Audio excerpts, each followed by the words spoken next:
What's going on, guys? So I'm going to show you real quick how to do a boost leak test. We get asked this question a lot, and we also recommend before the car goes on the dyno that you do a boost leak test. Just because you drive the car on the street and the boost gauge reads boost doesn't necessarily mean that it's making the full amount of boost and that you don't have leaks. So always definitely encouraged. I'm going to flip the camera around, going to get a little bit in detail. I'm going to make it quick for you guys.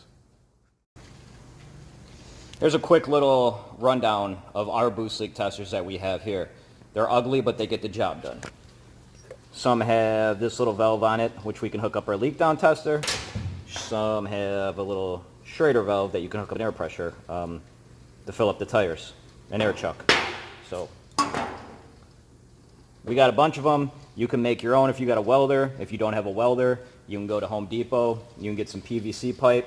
You can make your own. There's do-it-yourself write-ups how to do that. It's that simple. So here's what we have on the car right now. The car's on the dyno, and the reason we're doing a boost leak test is as I increase the PSI, the car doesn't want to make any more power. So this is the first easy step that we can do. We have our leak down. This is one of the leak down tester ones. This is an old leak down tester that we made a while ago. The welds aren't the greatest, but you know, biggest thing is if it doesn't leak, you're good. So what we're doing is pressurizing the system.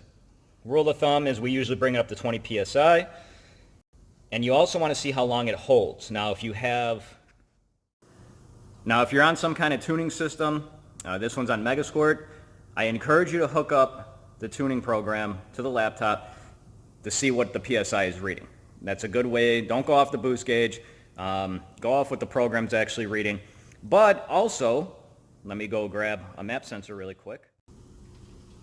This is a standard 4-bar map sensor. Just because, and this is one of those things where guys will say, well, the car builds boost on the street. You have to take into consideration how small the map sensor opening is and how much volume is in a turbo system.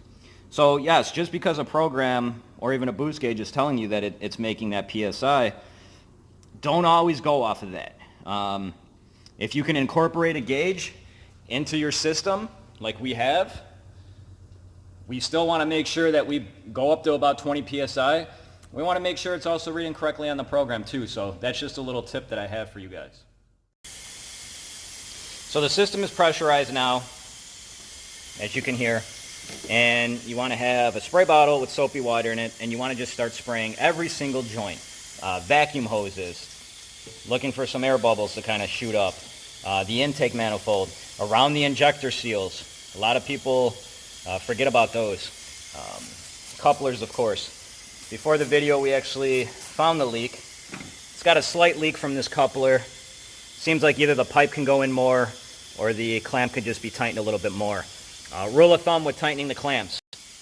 Tighten them down to where it literally feels like you're going to start crushing the pipe. Don't use an impact on them, of course. Use your hand, but we do see a lot of clamps that could be tightened even more. So we're going to get this fixed. The other thing, too, is use your hands as a tool. Feel around areas. Feel for airflow. This one, we couldn't actually find it with the soapy water, but we can find it with, we felt it. And we could kind of feel it coming out here when we go like this. I don't know if you're going to be able to hear that in the video, but you can literally hear the air. It changes. So don't just rely on the soapy water. Use your hands. Get in there. Very good idea, too, to have a very quiet shop so you can kind of hear where stuff's coming from. Some leaks are harder than others.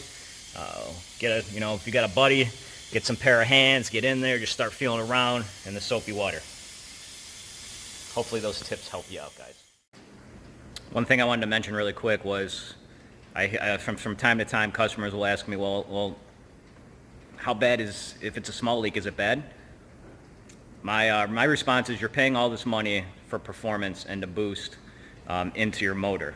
If you got a leak, you're boosting into the atmosphere, literally. So my rule of thumb, any leak is bad.